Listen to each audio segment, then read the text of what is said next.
Dear student, I hope you are quite well and stay safe at your home. Also, you are continuing your studies through online modes. In today's video lecture, we are going to explain you the some numerical problems regarding error and significant figures. Here is the first problem written based on significant figure. Let me read you the question. Solve with due regard to significant figures. Here are four questions.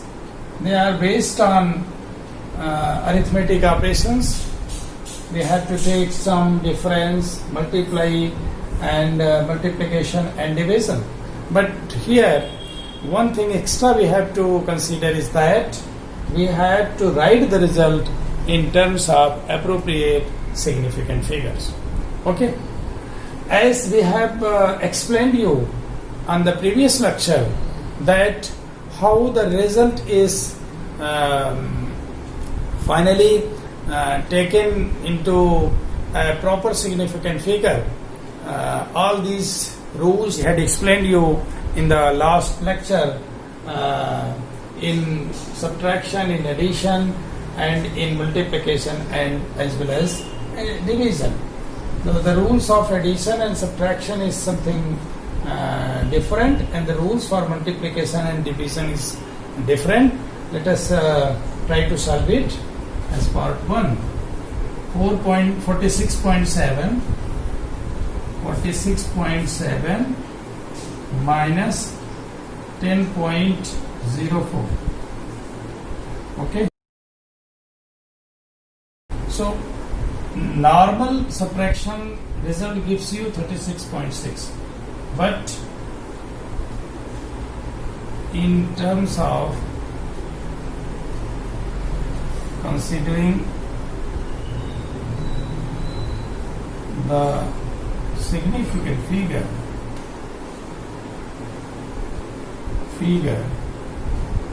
the result can be written as equal to 36.7. Why? It is because 6 is rounded off. Okay? Rounded off 6 increased to plus 1. So 36.7. अब क्यों हुआ? इनमें addition and subtraction के case में हम लोगों ने पिछले लेक्चर में पढ़ा था कि हम क्या करते हैं, रिजल्ट में हम उतने प्लेस तक डेसिमल को कंसीडर करते हैं जितना सबसे कम प्लेस वाली नंबर में डेसिमल होते हैं. अब यहाँ चूंकि इसमें 46.7 है तो 46.7 में एक प्लेस पर डेसिमल है और यहाँ 10.04 में सेकंड प्लेस तक डेसिमल है. तो लीस्ट डेसिमल प्लेस को हम रिजल्ट में कंसीडर करते हैं. तो दैट्स वाई अगर हमें फर्स्ट प्लेस तक लेना है तो we have to rounded off the second place digit and which increase 6 को 1 इंक्रीज कर देंगे क्योंकि it is greater than 5. And the second problem is that 3.0 into 10 to the power minus 8 plus 4.5 into 10 to the power minus 6. Okay? अब यहाँ पर अगर हम देखें तो दोनों को हमें किस पर रखना है? दोनों को एक कॉमन पावर के टर्म्स में लिखना है. This is your part B. तो डेफिनेटली ये हो जाएगा 0.03 into 10 to the power 0.03 into 10 to the power 6. Okay, you can write here 0. Two significant figure यहाँ भी है. Plus 4.5 into 10 to the power minus 6, and that gives you, if we add them 10 to the power minus 6 common ले लें, we have 0.030 plus 4.5 and that gives us 4.530 into 10 to the power minus 6. अब हमें significant figure को consider करते हुए result कैसे लिखेंगे। यहाँ पर देखें ध्यान से 4.5 में एक प्लेस तक डेसिमल रखा गया है और इसमें कितने प्लेस तक रखा गया है, इसमें भी एक है बाई चांस। और अगर हम देखें यहाँ 3 प्लेस है, यहाँ 1 प्लेस है, क्योंकि हमें आप उसमें रखना है तो सबसे कम वाले प्लेस तक हमको रखना है, एक ही प्लेस तक रखेंगे। So we have 4.5 into 10 to the power minus 6. This is the result. Result after addition. Now let us try to solve question third part, that is here 3.7 into 6.27 into 10 to the power minus 2. इसको हम isolate करते हैं, इसका इसमें multiples लेते हैं। Okay, और जब मल्टीपल्स लेंगे तो अलग से इसको आपको करना पड़ेगा 6. अब रिजल्ट में हमें क्या रखना है, ये बहुत महत्वपूर्ण है इसका, that's very important and we have to consider the significant figures in the result only 2. इसमें 2 सिग्निफिकेंट फिगर्स हैं, इसमें 3 सिग्निफिकेंट फिगर्स हैं, तो in the result we have to write only 2 significant figure. That means अगर इसको हम लिखें तो we have 23 10 to the power minus 2. Okay, तो ऐसे भी लिख सकते हैं 2.3 into 10 to the power minus 1. ये भी हो सकता है, क्योंकि सिग्निफिकेंट फिगर में इसका कोई रोल नहीं है और 10 to the power जो फैक्टर मल्टीप्लाई किया गया है, तो इसे हम अगर 2.3 लिख दें या 23 लिख दें तो सेम सिचुएशन रहेगी, उतने ही सिग्निफिकेंट फिगर इसमें है। तो यहाँ एक बात ध्यान रखनी है कि सिग्निफिकेंट फिगर जो लीस्ट सिग्निफिकेंट फिगर का नंबर है उतना ही रिजल्ट में हमको रखना है। अब यहाँ डिवीजन वाला देखें, D part, that is 1.4 into 10 to the power 3 upon 2.6 into 10 to the power 5. So we have 14 upon 26 10 to the power minus 2. और इसको हम करें तो 7 upon 13. So we have how many significant figures should be there? 2. यहाँ भी 2 significant figure है, यहाँ भी है, तो हमें at least 2 significant figure तक इसको रखना है। तो we have to round off, 8 को इधर राउंड ऑफ करें, rounding off 8 gives us 0.54 into 10 to the power minus 2. इसको लिखें 5.4 into 10 to the power minus 3. That's the result. तो सिग्निफिकेंट फिगर का हमारे जितने भी प्रैक्टिकल कैलकुलेशन है या थ्योरेटिकल कैलकुलेशन है उसमें सिग्निफिकेंट फिगर का पॉइंट ऑफ व्यू लिया जाता है। तो दीज आर द रूल्स, और इससे आप कोई भी, मान लीजिए आपके पास कोई क्यूबाइडल शेप की बॉडी है, उसमें लेंथ, ब्रेड्थ और हाइट दी गई, तो डेफिनेटली अगर वॉल्यूम निकालना है तो तीनों का मल्टीपल करेंगे, सबसे कम सिग्निफिकेंट फिगर वाली नंबर उसमें रिजल्ट में लिखेंगे। तो ये ध्यान रखना है। तो उसे हम 10 की पावर्स के रूप में लिख सकते हैं। अगला सवाल हम लिखते हैं, question 2, length, breadth and thickness of metal sheet are given. L is equal to B is equal to and H is equal to. Find the area and volume of the metal sheet. Okay, this is the question. Here notice length and breadth are given in terms of meter and height or thickness, you can say thickness is given in terms of centimeter. So comparatively बहुत कम है। अब as you know, area A is equal to L into B. इसमें तो कोई doubt है नहीं. And also the volume can be written as L into B into thickness. अगर इसमें देखें, we will write 4.256 into 2.925 metre square हो जाएगा. इसको हल करेंगे. But in terms of appropriate significant figure, we must write how many significant figure. Here is the significant figure. Length में कितनी है? SF is 4.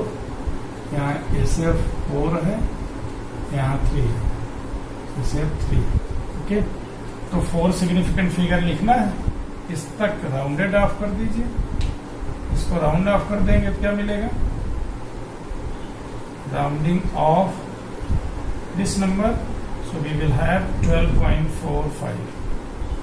Okay, and how? What is this? Definitely, इसमें हमें क्या करना? 4.256 into B क्या करना है? 2.925.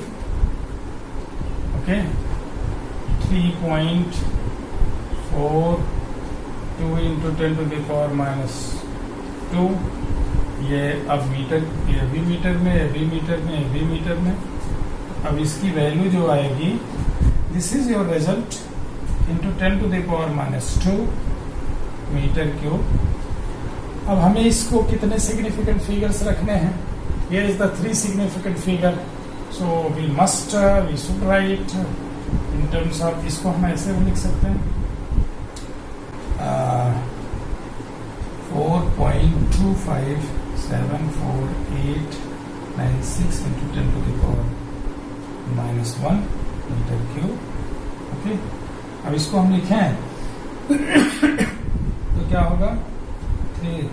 इसको राउंड ऑफ करेंगे, राउंडिंग ऑफ, तो राउंडिंग ऑफ करेंगे 4.26 into 10 to the power minus 1 metre cube. So this is your result. तो एक बात हम लोगों ने पढ़ा था कैलकुलेशन की पॉइंट ऑफ व्यू से कि सिग्निफिकेंट फिगर किसी भी नंबर में कितने हैं ये ध्यान रखना है. और कैलकुलेशन में मल्टीप्लिकेशन और डिवीजन के बाद जो रिजल्ट लिखना है, उस रिजल्ट में हमें लीस्ट सिग्निफिकेंट फिगर वाले मल्टीप्लायर या डिविडेंड के बराबर रिजल्ट में सिग्निफिकेंट फिगर्स रखने हैं. उसको चाहे जैसे अरेंज करें. तो और एडिशन सब्ट्रैक्शन में ध्यान रखना है कि the digit which is to be added are in which the digit is added. इसमें जो लीस्ट डेसिमल प्लेस्ड का नंबर है, उतना ही डेसिमल प्लेस हमें रिजल्ट में इंक्लूड करना है. बाकी सारे के सारे नहीं रखने हैं. हमें सबसे कम डेसिमल प्लेस वाला जो है उतने तक रिजल्ट को कंसिडर करना है. अब कुछ अगर आपको हम देना चाहें कि एरर कैलकुलेशन के कुछ न्यूमेरिकल्स, तो let me try to solve it. अब ये मूल क्वेश्चन ये है कि किसी भी स्फीयर के वॉल्यूम को मेजर करने में 6% की error. We have to find out what is the percentage error in measuring the radius of the sphere. तो यहाँ पर आपको पता है परसेंटेज एरर कैसे लिखते हैं? Delta V upon V relative multiplied by 100, that is the percentage error in volume, यानी आयतन में त्रुटि है, ऐसे लिखा जाएगा. It is given 6%. Okay, definitely आपको डाउट नहीं है. We have to find out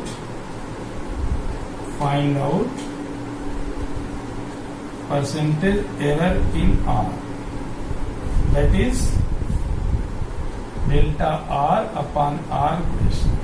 This is they have to find out. As we know that the volume of the sphere capital V can be written as 4 by 3 pi r cube. So from here we can write R is equal to definitely 3V upon 4 pi, okay, all raised to the power 1 by 3. Up delta R upon R, if we want to write relative error in R, then for that we have 1 by 3 into delta B upon B. बाकी जो remaining part इसके हैं वो cancel हो जाएंगे if you take the relative error. And now what is the percentage error? Delta R upon R into 100 is equal to 1 by 3 into delta B upon B into 100, that is 1 by 3 into 6%, that is 2%. इस type का question बहुत पूछा जाता है. अभी एक और हम बताने जा रहे हैं. इसी में एक सेकंड प्रॉब्लम ये पूछी जा सकती है, find the percentage error in measuring its radius. First part. And second part इसको आप कर सकते हैं, also find the percentage error in the surface area. Okay, यही अकेले पूछा जा सकता है या दोनों पूछे जा सकते हैं. प्रॉब्लम चाहे ये पूछा जाए चाहे ये, दोनों में ध्यान रखना है. सेकंड को पूछेंगे तब भी हमें पहले फर्स्ट निकालना होगा. ओके, क्योंकि जब तक हम रेडियस में एरर नहीं मालूम करेंगे तब तक सरफेस एरिया में एरर की कैलकुलेशन नहीं कर सकते हैं. Now let us try to solve the second part of the problem, that is area of the sphere is written as 4 pi r square, and delta A upon A can be written as equal to 2 times delta R upon R. So delta A upon A into 100 is equal to 2 into delta R upon R into 100. Since we have calculated the percentage error in R, so this can be written as 2 into 2%, that is 4%. अगर volume में 6% की error है तो surface area में 4% की और radius में 2% की एरर होगी. Let's take fourth question, and that is also based on the error. Let me read the question. Time period of oscillation of a simple pendulum is given by this expression. L is about 10 centimeter and is known to 1 mm accuracy. The time period of oscillation is 0.5 second. The time of 100 oscillation is measured with wristwatch of 1 second resolution. What is the accuracy in the determination of G? So here this is the formula for the time period of simple pendulum. Here L is the effective length of the pendulum and G is the acceleration due to gravity. And from the question it is given the effective length as it is given is equal to 10 centimeter long, and accuracy in measuring length is 1 mm, that is delta L is equal to 1 mm, or you can say 0.1 cm. Okay, here is the time of 100 oscillation is equal to how much? 0.5 into 100, that is 50 second, and delta t is given here 1 second resolution. So from the figure we can write from this expression t square can be written as equal to 4 pi square L upon G, that is G is equal to 4 pi square L upon t square. अब इसमें हमें इसको relative errors के term में लिखेंगे. Delta G upon G is nothing but it can be written as equal to delta L upon L plus 2 into delta T upon T. आपको पता है कि Z is equal to A upon B अगर है इसमें error relative लिखी जाएगी. Delta Z upon Z is equal to delta A upon A plus delta B upon B. With the same logic we have written here, and by substituting these values we will get delta L upon L. How much?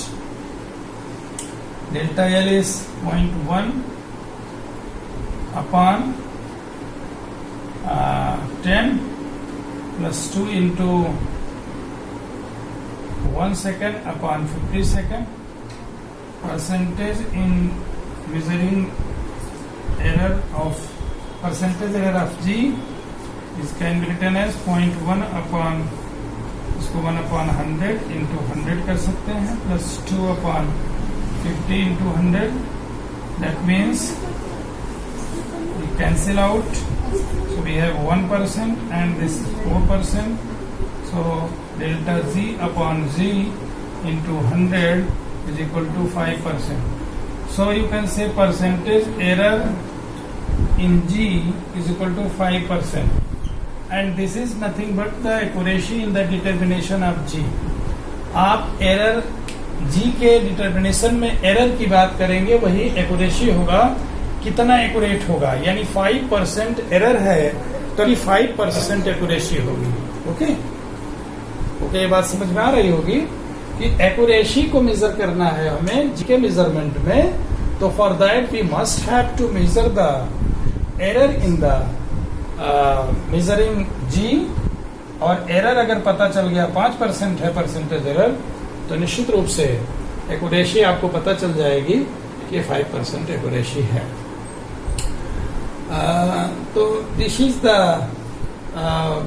Important problem and this has been asked many times in the examination, either board or competition.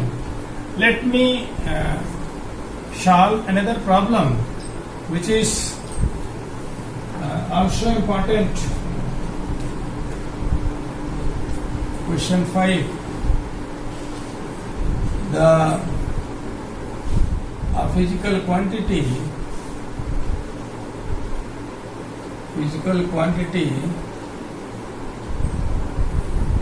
P is, or you can say X, is written by an expression like X is equal to A B square, or you can say A B cube C under root D, where percentage error in measurement of A, B, C and D are 1%, 2%, 3% and 4%. Then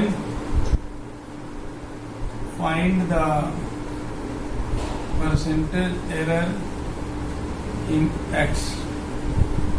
Okay, that's the question. That is very important. Yeah, oftenly this question has been asked. Okay. Here, what has been given in the expression? Delta A upon A into 100 is given to be 1%. Delta B upon B into 100 is given to be 2%. Delta C upon C into 100 is given to be 3%. And delta D upon D into 100 is given to be 4%. This is the given condition. And what is also given? X is equal to A B cube upon C under root D. ऐसे में x में percentage error के पहले हम x में relative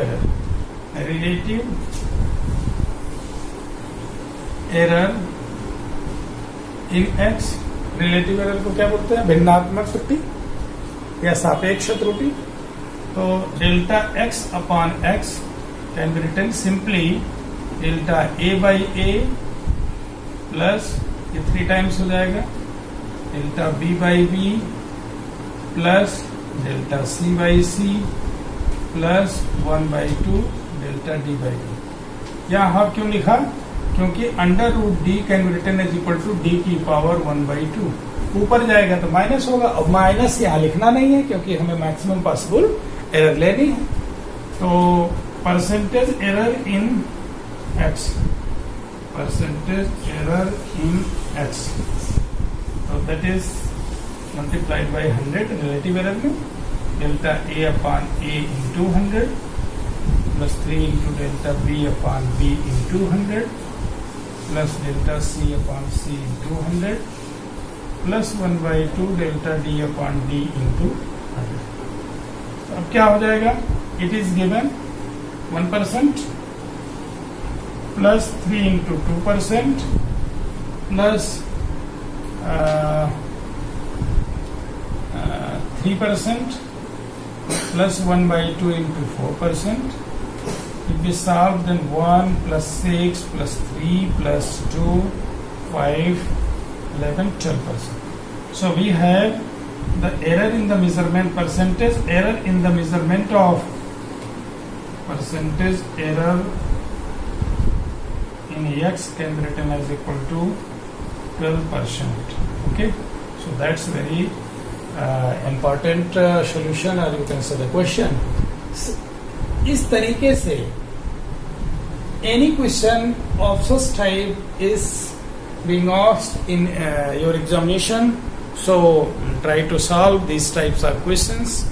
And I think अगर आपको rules पता हो सिग्निफिकेंट फिगर्स के, आपको एरर्स के कैलकुलेशन के डिफरेंट पॉसिबल कॉम्बिनेशंस पता हो कि कैसे उसमें एरर कैलकुलेट की जाती है, तो definitely you can solve.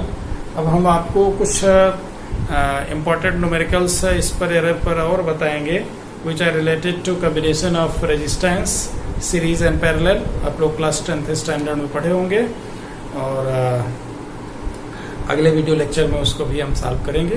Let's all today, bye.